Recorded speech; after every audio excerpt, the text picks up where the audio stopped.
Eddie. Yeah? What's that beeping noise? Oh, I don't know. It's been going on for a few days, though. Think you should check it out?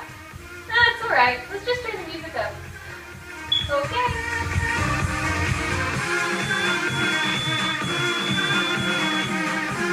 Hey, it's Preparedness here with my buddies Eddie and Stan, and we're here to tell you that you need to check your smoke alarms once a month and change the batteries once a year. It's the best way to stay safe.